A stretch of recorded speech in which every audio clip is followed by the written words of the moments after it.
কোরআন শরীফের জন্য academic life hamper আমি কখনো পাই নাই। জীবনে অনেক সময় আপ ডাউন থাকে, তখন আমি কোরআন শরীফ পড়ি, তখন আমার মনে রিলিফ ফিল হয়। আমি প্রফের ভাইভাতে গেছি, টিচাররাও আমার কাছে কোরআন প্রশ্ন শুরুর আগে আমার কোরআন শরীফ তেলাওয়াত করাইছে।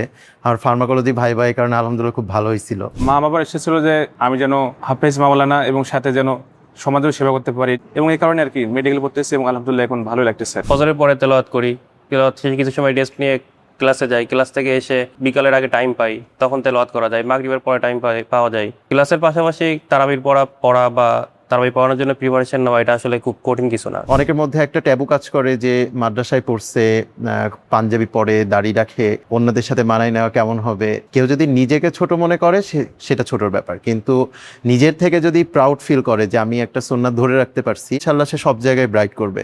আমার জন্মের পরে আমার আম্মুর ইচ্ছা ছিল যে আমি তার একটা ছেলে হেফজও করবে। সেই অনুপ্রেরণা থেকে আসলে আমার হেফজ করা। আমি ক্লাস 5 শেষ করে পরে হেফজখানায় ভর্তি হয়েছিলাম। হেফজ শেষ করে আমি আবার ক্লাস 8-এ ভর্তি হই। আমার যখন হেফজ শেষ হয় তখন আমার বড় ভাইয়ের ইচ্ছা ছিল যে তার ফ্যামিলির একজন ডাক্তার যাতে হয়। তখন আমার মনে হইলো যে না, আমি যদি জেনারেলে যাই আমি মানুষের সেবাও করতে পারবো, সাথে দুনিয়ার আখিরাতের মধ্যে একটা কানেকশন যে আছে ওইটা মানুষকে সহজে বোঝাইতে পারবো। যা একটা জেনারেল পিপল বা একটা আলেমের দেখা যায় একদিকে কনসেন্ট্রেশন থাকে, যদি আমার দুই দিকে একটা ধারণা থাকে তাহলে ইনশাল্লাহ আমার কাছে মনে হয়েছে যে আমার এটা বোঝানোর আমার জন্য ইজি হবে। তখন আমি ক্লাস 5-এর পরে আমি দুইটাই দিয়ে ক্লাস 8-এ যেয়ে ভর্তি হই। দেন এখন শেষ করে ডাক্তার হয়ে গেছি। আমি যখন ক্লাস 1-এ, তখন আম্মু আমাকে আর কি মাদ্রাসায় ভর্তি করে দেয়। ক্লাস 1 থেকে ক্লাস 5 আমি স্কুল মাদ্রাসায় দুটোই কন্টিনিউ করছিলাম, এবং ক্লাস 5 যখন শেষ করলাম তখন আমি হাফেজ হয়েছি আর কি। মা বাবার এসেছিল যে আমি যেন হাফেজ মাওলানা এবং সাথে যেন সমাজের সেবা করতে পারি, এবং এই কারণে আর কি মেডিকেল পড়তেছি এবং আলহামদুলিল্লাহ এখন ভালো লাগতেছে। ক্লাস 4-এ উঠে দেন হেফজ মাদ্রাসায় ভর্তি হই। আমার পরিবারের সবারই চাওয়া ছিল যে আমি যেন একজন হাফেজ হই। সেই অনুযায়ী ক্লাস 4-এর পরে আমাকে হেফজ মাদ্রাসায় ভর্তি করে। আমি 3 বছর হেফজ কমপ্লিট করি এবং হেফজ শেষ করে ক্লাস 8-এ ভর্তি হই। ক্লাস 8-এ ভর্তি হওয়ার পর থেকেই মেইনলি আমার জেনারেল পড়াশোনা শুরু। বাসায় ডক্টর জাকির নায়কের লেকচার অনেক শোনা হতো। সেই অনুযায়ী ফ্যামিলি সবাই চাইতো যেন হাফেজ হয়েছি, পরে তোলার জন্য ডাক্তার একজন হই। তো সেই অনুযায়ী চেষ্টা করা আর কি। সাতক্ষীরা সরকারি কলেজ থেকে এইচএসসি পরীক্ষা দিয়ে দেন মেডিকেল অ্যাডমিশন টেস্টে শহীদ সোহরাওয়ার্দী মেডিকেল কলেজে ভর্তি হয়েছি। হেফজ শেষ করছি 2012 সালে। তো সেখান থেকে রেগুলার মোটামুটি তেলাওয়াত করা হয়। ফজরের পরে তেলাওয়াত করা হয়, মাগরিবের পরে বা এশার পরে ঘুমাতে যাওয়ার আগে যখন টাইম পাই তো তখন মোটামুটি তেলাওয়াত করা হয়। আর মেডিকেলে আসার পরে অড ক্লাস বা সবগুলোর পরেও মাঝে যে টাইমগুলো পাওয়া যায়, ইচ্ছা থাকলে আসলে মাঝখানে তেলাওয়াত করা যথেষ্ট টাইম পাওয়া যায় আর কি। যেহেতু রেগুলার আমি তেলাওয়াত করতেছি, সো ইয়াদ ছুটে যাওয়ার সম্ভাবনা থাকে না তেমন আর কি। ফজরের পর এবং মাগরিবের পর কোরআন তিলাওয়াত করা আর কি। এবং আলহামদুলিল্লাহ আমি প্রায় প্রতিদিনে আমি চেষ্টা করি যেন এই রুটিনটার জন্য কভার করতে পারি। আলহামদুলিল্লাহ আমার কোরআন মোটামুটি ভালো ইয়ে আছে। সকালবেলা 40 থেকে 1 ঘন্টা পর্যন্ত পড়ার চেষ্টা করি, এবং মাগরিবের পরও কোরআনের পেছনে সময় দেওয়ার চেষ্টা করি আমি। ফজরের পরে স্পেসিফিকলি আমি কোরআন শরীফ পড়ি, বাকি সময়টা আমার জেনারেল পড়াই যায়। যখন পরীক্ষা থাকে তখন একটু কম পড়া হয়, কিন্তু ইনশাল্লাহ পরীক্ষার পরে ওইটা রেগুলার পড়া হয়। কেউ রেগুলার পড়ে, এক পারা বা হাফ পারার উপরে পড়ে, তাহলে দেখা যায় তার ইয়াদ ইনশাল্লাহ থাকবে। কোরআন শরীফের জন্য একাডেমিক লাইফ হ্যাম্পার আমি কখনো পাই নাই। আমার দেখা যায় জীবনে অনেক সময় আপ ডাউন থাকে, তখন আমি কোরআন শরীফ পড়ি, তখন আমার মনে রিলিফ ফিল হয় যে না, আমি কোথাও যে বসে থাকতে পারবো এমন একটা জায়গা আমার জন্য আছে। যে আমার কষ্ট শেয়ার করার জন্য আমি যখন কোরআন শরীফ পড়ি তখন আমার কাছে মনে হয় যে না, আমি এমন একটা কথা বলতেছি বা যা পড়তেছি আমার মনের মধ্যে শান্তি দিচ্ছে। এই কারণে আমার কখনোই মনে হয় না যে কোরআন শরীফ আমার জন্য কখনো সময় নষ্টকারী হিসেবে ছিল। আমার বর্তমান ডিউটি চলতেছে ওসেকে আমার নাইট চলতেছে রাত 12টা থেকে সকাল 8টা পর্যন্ত, তারপরে সে আবার রেস্ট, আবার রাত 12টা থেকে 8টা পর্যন্ত, এরকম আমার 3টা নাইট চলতেছে। আমার আবার যখন ইভিনিং থাকে তখন আমার সাথে যারা আছে, আমি যদি না পারি আমি ওদেরকে বলি যে আমি আজকে টোটালি ওইখান থেকে ডিউটি করে আসতে পারতেছি না, ওরা পড়ে ফেলে। টোটালি দেখা যায় যদি কেউ চেষ্টা করে ইনশাল্লাহ টাইম ম্যানেজমেন্ট কোনো সমস্যা না। আর ইন্টারনেট সময় যখন নাইট থাকে তখন ডিউটির ওইখানে যে থাকে তাকে বললে 1 ঘন্টা সে বেশি করলে আমি এখানে তারাবি পড়ায় ওইখানে যে ওই ডিউটিটা অ্যাটেন্ড করতে পারি বা পেশেন্ট অ্যাটেন্ড করতে পারি। তো যখন থেকে জেনারেল পড়া শুরু করছি ওই ইয়ার থেকে এখন পর্যন্ত প্রতি বছরই চেষ্টা করা হয় তারাবি পড়ানো। মেডিকেলে পড়াশোনার পাশাপাশি তারাবি নামাজ পড়া এখানে কোনো কঠিন বিষয় না, বরং যদি আমি কোনো দিন যদি মিস দিই তখন আমাকে খারাপ লাগে যে কেন পড়ালেন না আজকে, ওই দিনটা আর কি ভালো লাগে না, বা সন্ধ্যার পর থেকে ভালো লাগে না, কেন পড়াইলাম না। মেডিকেলে পড়ালেখার পাশাপাশি তারাবির পড়ার জন্য যে টাইম মেনটেন করা বা টাইম বের করা, এটা আসলে কঠিন কিছু না। নর্মালি ফজরের পরে তেলাওয়াত করি, তেলাওয়াত শেষে কিছু সময় রেস্ট নিয়ে ক্লাসে যাই, ক্লাস থেকে এসে রেস্ট নিয়ে আবার বিকালের আগে টাইম পাই, তখন তেলাওয়াত করা যায়। মাগরিবের পরে টাইম পাওয়া যায়, তখনও তেলাওয়াত করা যায়।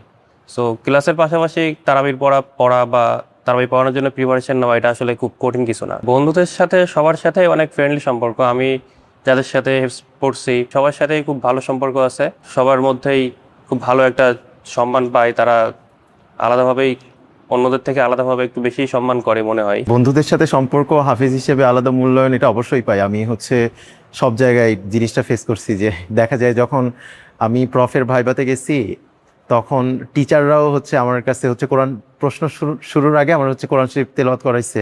আর ফার্মাকোলজি ভাই এই কারণে আলহামদুলিল্লাহ খুব ভালো হয়েছিল। ফ্রেন্ডরা খুবই সম্মান করে, বা দেখা যায় তারা কোনো বিপদে পড়লে বা ইসলামী কোনো প্রবলেম হলে তারা অন্য কারোর সাথে কনসাল্ট করুক বা না করুক আমার কাছে এসে জিজ্ঞেস করে যে আসলে এটা কিভাবে করা উচিত বা এটা হবে কি না, বা খুবই ফ্রেন্ডলি।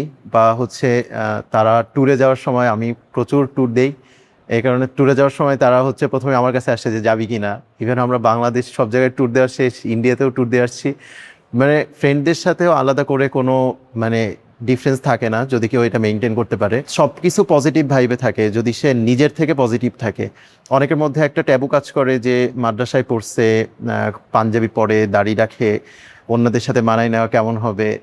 কেউ যদি নিজেকে ছোট মনে করে সেটা ছোটর ব্যাপার, কিন্তু নিজের থেকে যদি প্রাউড ফিল করে যে আমি একটা সুন্নাত ধরে রাখতে পারছি, মানুষের তো গুনাহ হইতেই পারে, এটা স্বাভাবিক বিষয়, কিন্তু সে যদি নিজের থেকে এই জিনিসটা প্রাউড ফিল করে ইনশাল্লাহ সে সব জায়গায় ব্রাইট করবে।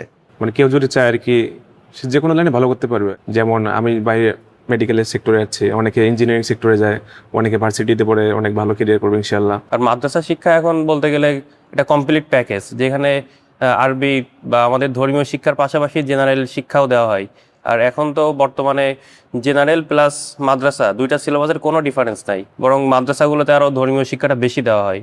সো কেউ যদি মাদ্রাসায় ভালোভাবে পড়াশোনা করে তার মূলধারার শিক্ষা মাধ্যম থেকে পিছিয়ে থাকার কোনো সুযোগ নাই। ভবিষ্যতে একজন ভালো ডাক্তার হয়ে মানুষের সেবা করা, পাশাপাশি কোরআন যেটা হেফজ করছে এটা ধরে রাখা, এবং আরবি লাইনে যতটুকু পড়াশোনা করতে পারি, ইচ্ছা আছে অনেক বেশি পড়াশোনা করার, দুইটা প্যারালি যদি সামনে আগাইতে পারি। কেবল থার্ড ইয়ারে উঠলাম, মেডিসিন ওয়ার্ড, সার্জারি ওয়ার্ডে যাবো, তো ইনশাল্লাহ আমার একটাই প্ল্যান আছে যে মেডিসিনে ক্যারিয়ার করবো আর কি। ইন্টার্নি করার মেডিসিন শেষ করলাম, আমার কাছে মেডিসিনে কার্ডিওলজি খুব ভালো লাগছে।